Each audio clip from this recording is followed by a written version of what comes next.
As Nigeria braces for the August nationwide showdown this week over the economic hardship, there are already waves of protest and counter-protest.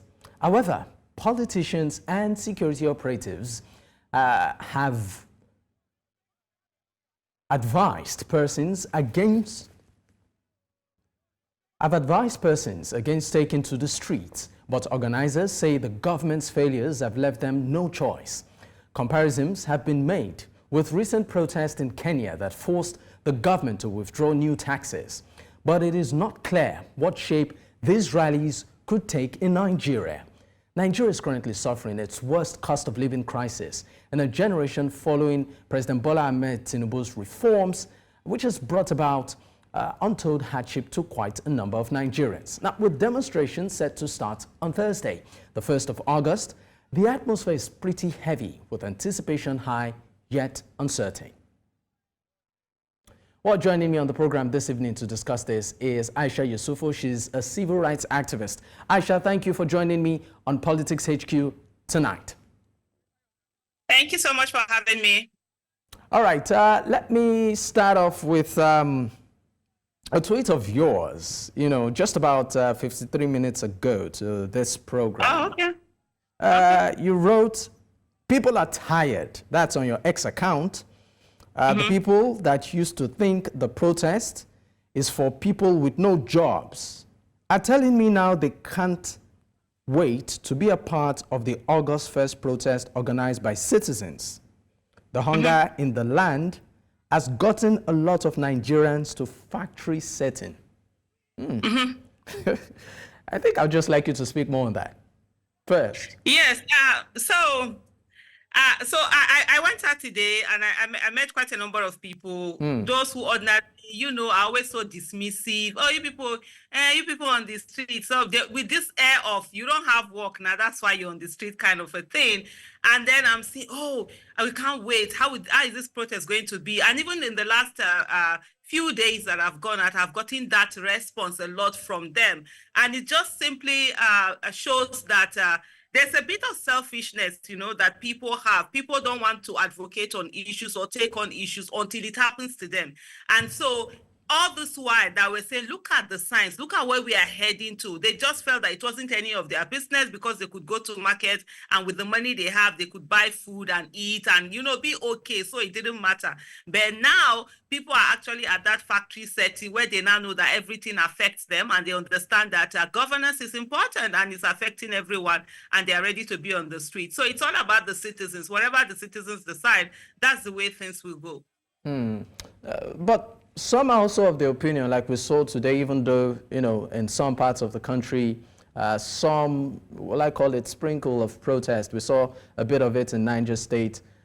In Lagos, for instance, there are some that are saying, you know what, protest is not the way to go. They even organize their own protest, right? Questioning the objective at all, if a protest, on this hardship is actually the solution. I would like you to speak on that. So the first thing that I'm going to say is that why then did they protest? Okay, for me, everybody has a right to their own opinion, and everybody, like the right, some people, for example, I myself or any other person that feels that protest is something to do, the right that we have to protest is the right others have not to protest. Which is very okay. Nobody has a right to force anybody to do a protest. And so if they feel that protest is not the way to go, and then they shouldn't protest. But anyways, why are they protesting before even the people that said that they are going to protest come out to protest? Why didn't they stay at home and just simply tell everybody that protest is not the way to go? Why did they feel that for them to be able to pass on their message that they needed to be on the streets to carry a banner and say that people should not protest? So that simply tells you that protest is the way to go if you want your message to be heard loud and clear. Okay, let's talk about some people or some concerns as regards the major protest, last protest that Nigeria witnessed, talking about the NSAS, where many are saying, look, we know what happened during the NSAS. At some point, it was hijacked and there was destruction of property, loss of lives.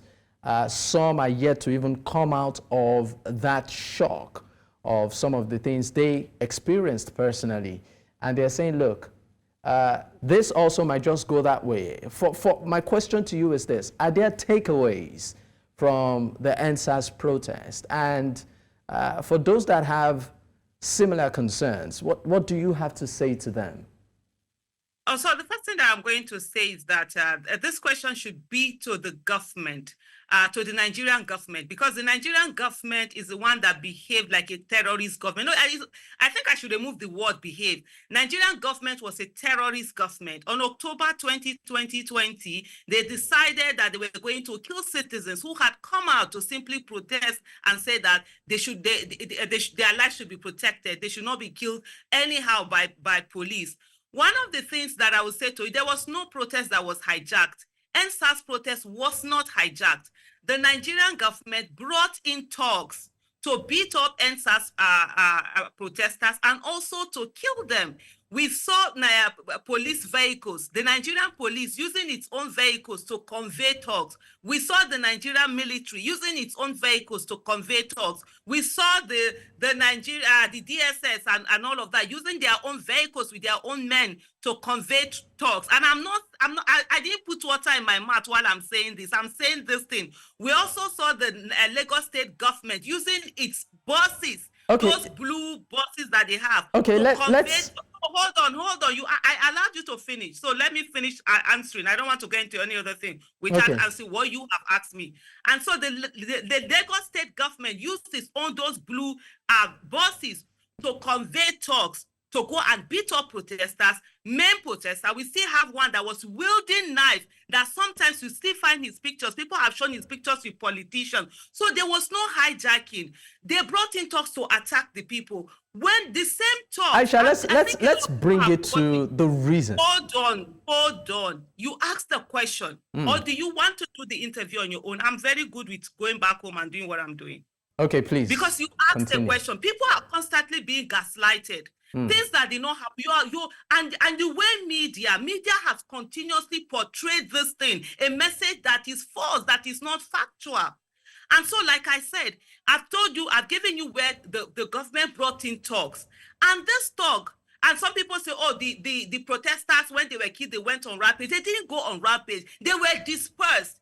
The thing that you saw in Lagos, all of that burning, looting, destruction happened because there was a face-off between the thugs and the police. And right now, I can't remember, there's a particular police station where there was a face-off between this thug and the police, and the thugs went on, started all the mayhem, and they did what they did. It had nothing to do with the protesters. The protesters had been dispersed, they had been killed, they were licking their wounds, they were all over the place. It was not the talks that the government has brought in that did what it did. So the lesson here is for the Nigerian government to not use talks, you understand, and bring them into harm, and then that we end up destroying the properties. Nigerian protesters have always been peaceful, and we've seen that anytime that we have seen violence, it's always been the security agencies that bring in the violence.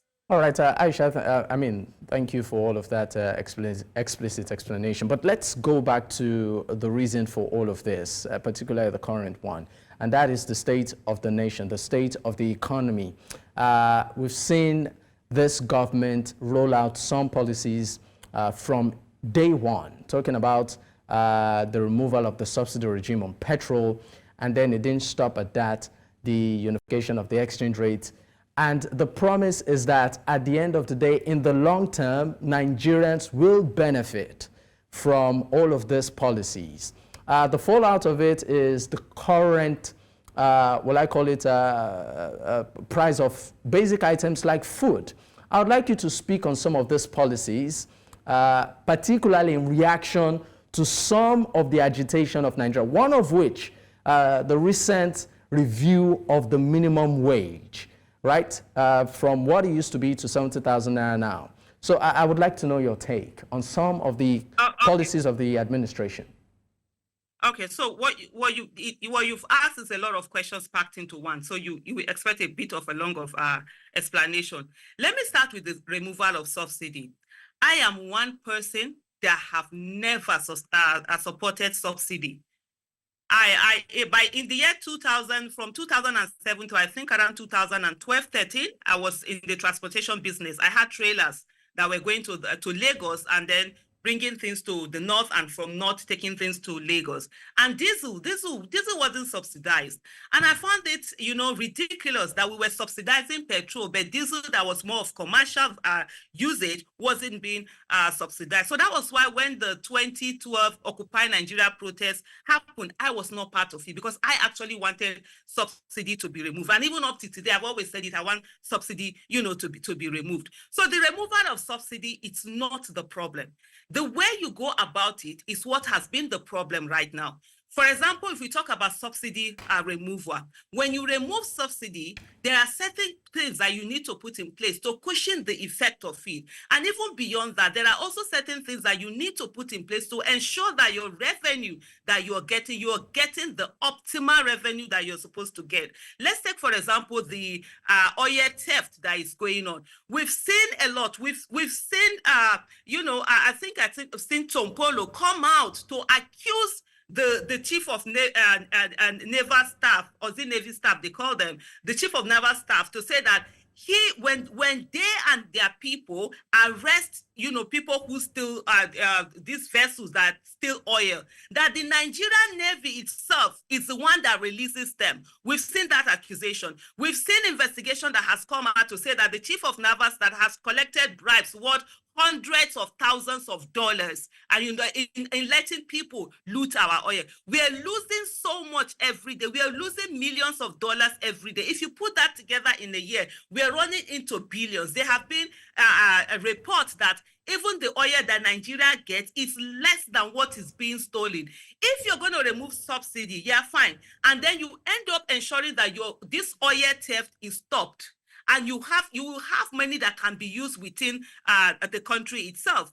When you also remove subsidy, you do not remove subsidy, because when you remove subsidy, what you did was to take away money from people's hands, money that they would have had, they will be spending. They are not being forced to pay the price. And even at that, the subsidy is still being paid. Even Buhari had removed subsidy, they kept paying it, they called it under recovery.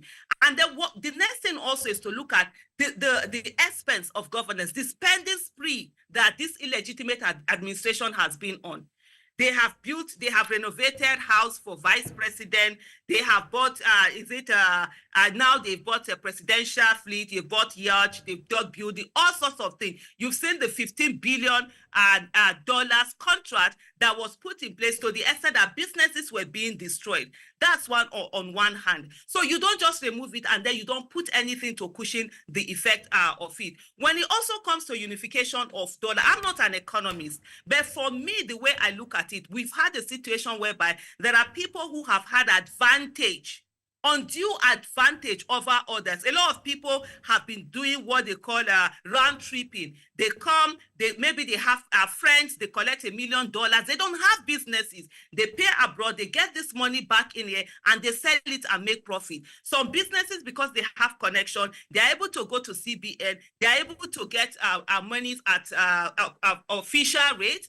And then the business they are doing, of course, they already have profit. If you're buying dollar at 400 naira and buying dollar at 700 naira, we are doing the same business. You had connection, and you've already knocked me out. And so we had a lot of effect. We had a lot of issues with that whole having different. So are you saying that the removal of subsidy, for instance, or many of those policies that you have highlighted, isn't the problem, but the implementation?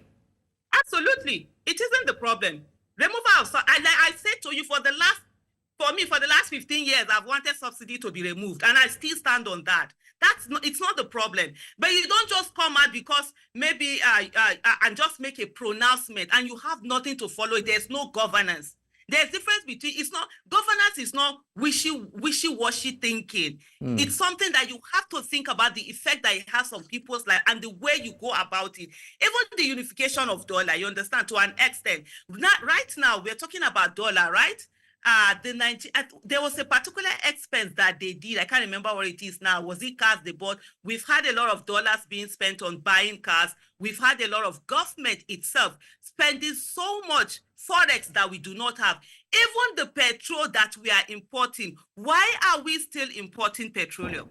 That in itself is where we are wasting a lot of the forest that we are earning, and it's giving us more problem, right? So we have a government that is not interested in what an illegitimate government that is not interested in what the lives of the people. All they're interested in is how much they can loot, and that's why you see they're bringing all of these grand projects that they're doing. In Abuja, they are scraping roads that are already okay because those are conduit pipes. You are able to have a lot of money that will be budgeted, and you'll be able to do so many things. So the nation is where it is. And when you talk about the issue of hunger, insecurity has caused hunger. You understand? I don't know whether Nigerians were asleep. Of course, if the government, the government that we had before, they were asleep, this illegitimate government is still asleep, why would the people be sleeping? We've had a situation whereby all the food basket states of Nigeria, insecurity, as if there was a deliberate attack on Nigeria. We're talking about Benue, you're talking about Plateau, you're talking about Taraba, you're talking about Borno, you're talking about Zamfara. They've been attacked. You're talking about Niger. They've been on siege. Terrorists have taken over lands. Farmers have been killed. The military that has the constitutional duty to protect the territorial integrity of Nigeria has not been able to do anything. The military have sat down and they've allowed ragtag army Aisha, please, may I comment on the issue of food security, for instance? Okay, on the issue of food security, for instance, I was having a conversation with a trader, and she highlighted, yes, as much as the government, has its own fault in all of this, there's also the human factor. Let me put it, the Nigerian factor. And she made me understand that one of the major causes right now is that some Nigerians are buying food in bulk from the source, that's the farmers, and exporting it. She said it's a major factor that they go to the farms, they go to the interland, the available crop there, they buy it, a little above higher than market price, and export it in drones. Where am I going to? Now, as much as the government too might have its own fault, I mean, would you also say that some Nigerians too, with their dealings, are pretty much complicit? Honestly, between you and the trader, I don't know whether I should use cane and flog both of you. No, I mean, I'm just asking. Hold on. I would like you to.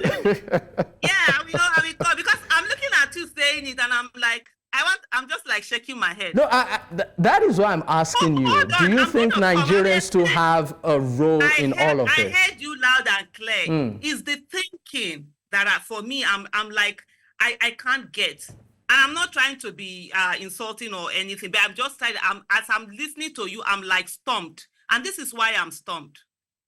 For years, we've said that the only... Aisha, I'm sorry. I'm just made to understand right now that we need to go on a break. When we return, of course, you pick up from that line of thought. I sincerely apologize. At this point, we need to go on a quick break. When we return, we will pick up. Stay with us. This is still Politics HQ, and of course, we are talking about the state of the nation at this moment. We still have with us Aisha Yesufu. We went on a quick break. She was about to respond to my last question. Aisha, thank you for staying with me. I will stay with you because I want to respond to that question. So first of all,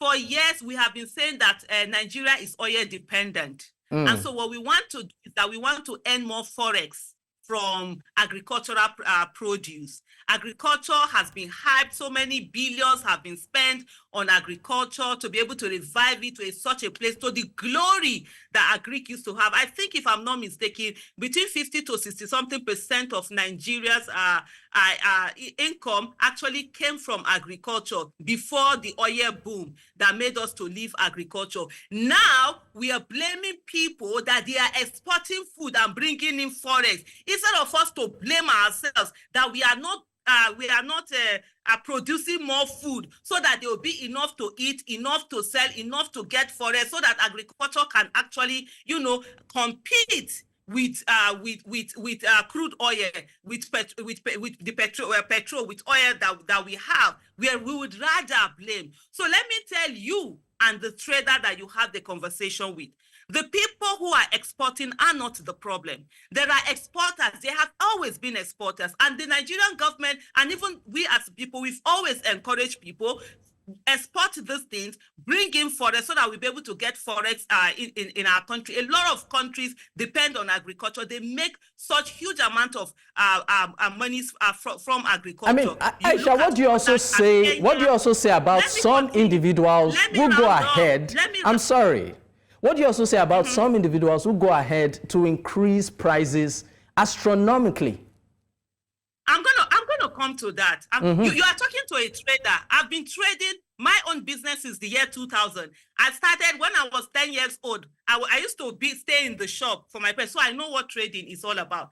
So you see, first of all, I want us to understand this blaming. The issue that we have is the fact that people can no longer go on their farms. We don't have mechanized farming, first of all. The other farming that we're doing, people have been thrown off their farms. A lot of farmers have been killed. I will give you quick examples. The Burmese farmers, where they found someone, I think they reported terrorists to the military, and then the terrorists in retaliation came into their place and they killed, if I'm not mistaken, about 30-something farmers. They decapitated them, put their heads behind their back. These are 30-something people who are rice farmers, who are trained in that business, that have been killed. Nobody is going to replace. I don't even know what rice looks like. You probably don't know. And then at the end of the day, we've lost a lot of farmers are in IDP camp. So we can't blame people who are exporting. Coming back to the issue of some traders who add exorbitant price. Let me tell you something. Except that person you were talking to was not a real trader. As traders, where we make our money is when things are cheap. When things are cheap, that is when traders make money. You can add whatever margin. People really don't care. But when things are expensive, there is no how you make money. You make very little. The exorbitant price is not coming from people who are adding these prices. It's coming from the effect. Because let me give you an example. Before you sold 10 tubers of yam, you could use it to buy a cloth or maybe one thing that you needed to buy. Now, because of the increase in price, you need to sell about 20 tubers of yam to buy the same thing. Guess what? You're going to increase the price of that yam. And one of the things also, and I will tell you something, because some people see that, oh, the price went up, the price came down. I did a tweet. Maybe you didn't see that tweet. If I had known we were going to talk about it, I would have looked up the tweet. I said one of the worst business to do, because I've been in that business, my parents were in that business, is selling perishable or semi-perishable goods. We were talking about yam. It was a report I saw where Kaduna yam sellers were saying that farmers were no longer buying, people were no longer buying yam because yam was very expensive. This is the thing that is going to happen with these things. And I've seen them happen again and again since I was like 13 years old. I'm 50 right now. You can do the math. If these perishable or semi-perishable things, when they become expensive, these traders buy them. If people don't buy, guess what we do? They will be forced to reduce the price and sell at a loss. Because if they don't reduce the price and sell at a loss, those things are going to get rotten and they get spoiled. And so when they sell at a loss, they're not going to buy. Either will not sell again, do that business, or they will not buy as much as they used to. Then the effect on the farmers, hold on, I'll quickly round up. The effect on the farmers is that those farmers, if they will be forced to sell this thing at a giveaway prices, then the next farming year, they will not farm it again. And that's why you see in other countries, they don't allow this happen. What they normally will happen is that the government will subsidize so that the farmers don't feel the effect and they will keep farming. But in Nigeria, there's nothing like that. And at the end of the day, you see these farmers, they will not farm those things again, and we will have subsequent years where there will be scarcity of those products. All right, Aisha, we're pressed for time, but quickly, I mean, this was actually not even supposed to be part, but I just thought to ask you, in 30 seconds, I believe if you could just, give a response. Your reaction to Kenneth Okonkwo's exit from the Labour Party and his open letter to Peter Obi? Well, everybody has a right to do what they want to do, and he felt that was what he wanted to do, and he did it. That's it. about the Obi movement. Do you think Peter Obi, I mean, from that letter, I inferred that maybe Honorable His Excellency Peter Obi, you know, is a weak leader. Do you think Peter Obi is a weak leader? Absolutely. Mr. Peter Obi is not a weak leader. Mr. Peter Obi is a democratic leader. So this is the thing that is happening. And I said people want to have democracy, but they want to have it in a dictatorial way. So they are saying that Mr. Peter Obi should get into Labour Party and single-handedly fix Labour Party and be the one to make the rules and come in. You know, the way we've seen in other parties, they will come in, one person will come in, bring money, tell everybody what to do, and then bamboozle everybody and get everybody there. That's not democracy. Democracy is allow the process to follow and everybody putting their hand in. So how is it that we want democracy, but we want dictatorship in parties where one person will own a party? And I also did a tweet earlier today. I do a lot of tweets. And one of the tweets I said is that people are sitting down and expecting that Mr. Peter Obi is going to do to Labour Party what is being done into other parties. Like you saw like Wiki and PDP, where Wiki, after the 2019 election, Wiki brought in money, took over the party structure, and up till today, PDP is still afraid of Wiki and unable to do anything. If you want this, if they want that kind of a thing in Labour Party again, where Peter Obi is going to come in and then take over everything, everybody will not be afraid of him, then that's not democracy. Mr. Peter Obi will be like every other person. But I must say that one of the things that Nigerians have been so abused. It's like Nigerians are in an abusive relationship. So because they've been so abused with these leaders who bring in violence, these leaders who are dictators, these leaders who don't care about us, these leaders who march over them, they are not even leaders, they are rulers. So when they see a Mr. Peter Obi who is saying that let's do democracy, everybody matters, we all have voices, we will talk, we will have a conversation, we will follow the right process. The end will not justify the means. We will not do things that are not excellent. Let's do things within the ambit of the law. They are surprised, they are shocked, they think it's weakness. No, it's not weakness, that's leadership. That's what they call servant leadership. That's what they call leadership, you know, where someone cares about the people and is ready to fix the thing. And I think at the end of the day, what I would say to that whole letter is the fact that Mr. Peter Obi has constantly said that he's not desperate to be a president of Nigeria, but he's desperate for Nigeria to work. So he's not going to do criminality. He's not going to do violence for him to get in there. He's going to follow the democratic process, you know, and ensure within the constitution, within the ambit of the law, and ensure that we get a Nigeria that works. All right, Aisha Yesufu, thank you so much for your time on the program. Thank you.